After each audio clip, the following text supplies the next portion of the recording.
조주빈이 이 같은 범죄에 대해서 돈 벌려고 했다라고 범행 동기를 털어놨고요.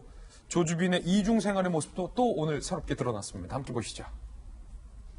이 범죄는 단순히 뭐랄까요, 그냥 음란물을 보고 음란물을 유통했다의 차원의 범죄가 아니라는 거 제가 계속 강조드립니다. 이거는 실제 피해 여성들이 있고 대다수가 미성년 여아들을 상대로 저질러진 성착취 범죄고 이걸 디지털로 유통을 한 범죄다. 굉장히 극악무도한 범죄라는 거 다시 한번 말씀드립니다.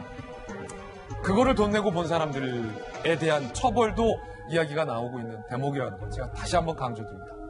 조주빈은 잘못을 반성하고 성착취물 유포를 인정한다. 돈 벌려고 한 행동이다.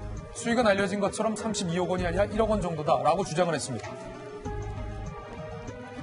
조주빈의 말 다 믿어서 안 된다라는 것도 제가 말씀드립니다.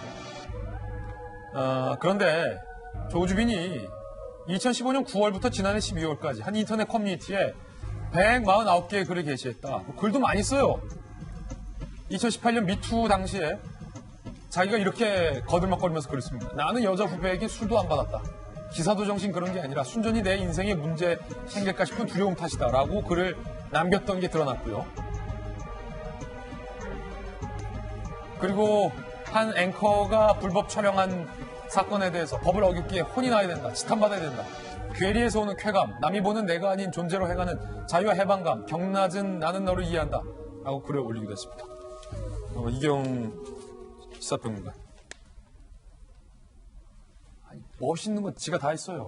글을. 네. 무슨 법을 어겼게 혼이 나야 된다.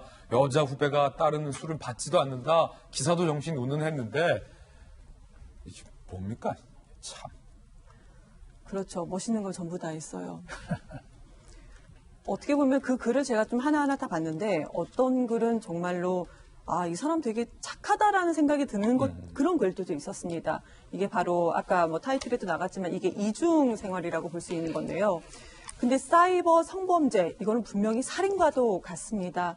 그런데 많은 분들이 이렇게 이중 생활을 할 수 있게끔 가능한 범죄예요, 여기는. 이거를 조주빈뿐만 아니고 그 방에 들어가 계신 분들도 아까 조금 전에 말씀 나왔지만 적극 행위자가 아닐 수도 있다, 이런 얘기도 나왔는데요. 이거는 적극 행위자냐 아니냐가 문제가 아닙니다. 그리고 거기에서 나중에 40대 분들, 밝혀지신 분들도 정말 어쩌면 우리 주변에 착하거나 평범한 분들이 거기에서 가담을 해서 그런 또 아동, 또 청소년들이 거기서 피해자가 되는 경우가 있습니다. 이건 분명히 살인과도 같은 거고요. 지금 법 제도적인 틀도 말씀을 해주셨는데 지금 법이 새로 만들어지지 않고 바뀌지 않는다 하더라도 현행 법에서 아주 가장 최고로 할 수 있는 최고 형벌을 내려야 된다고 저는 생각을 합니다. 그렇군요. 이거는 분명히 살인과도 같습니다. 조금 전에 조주빈의 그 워딩 보셨는데 정익진변호사 제가 한 가지 의아스러운 게 몇 가지 기사에는 본인의 범죄에 대해서 인정을 하고 본인 범죄 동기에 대해서 돈을 벌려고 했다라고 돼 있지만 제가 좀 의아한 부분은 이 표현이에요. 성착취물 유포를 인정한다는 이 부분. 유포를 인정한다.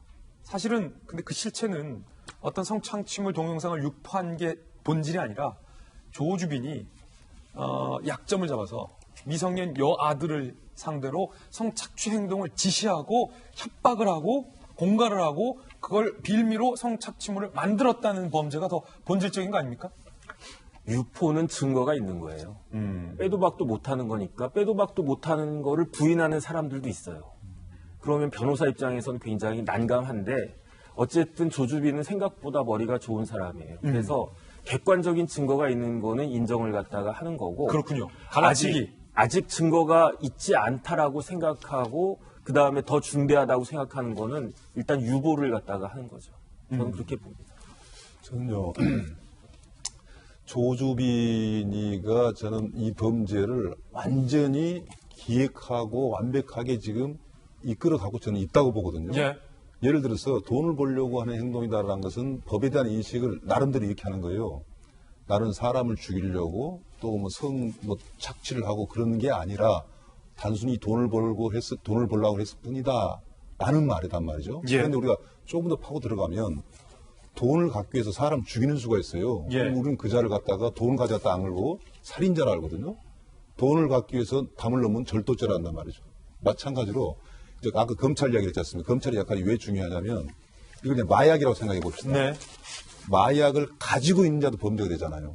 그러나 누가 만들었기 때문에 가진 거 아닙니까? 만든 자는 또 유포한 자는 그 자는 정말 더 중한 범죄가 될 수밖에 없다는 거죠.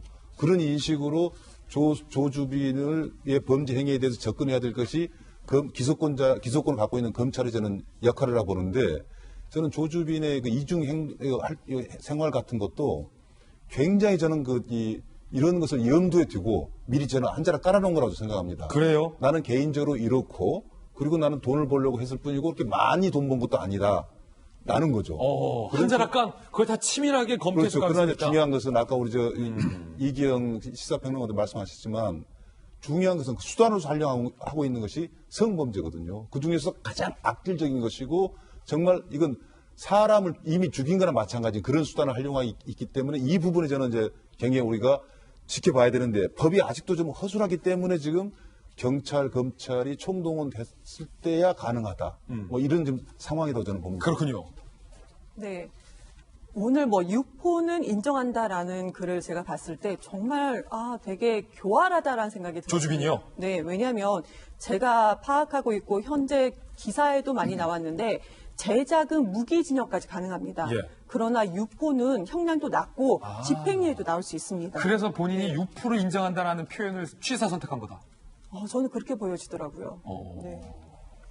조주빈이 생각보다 굉장히 머리를 쓰고 있다라는 대목도 지금 엿보이는 대목인데요.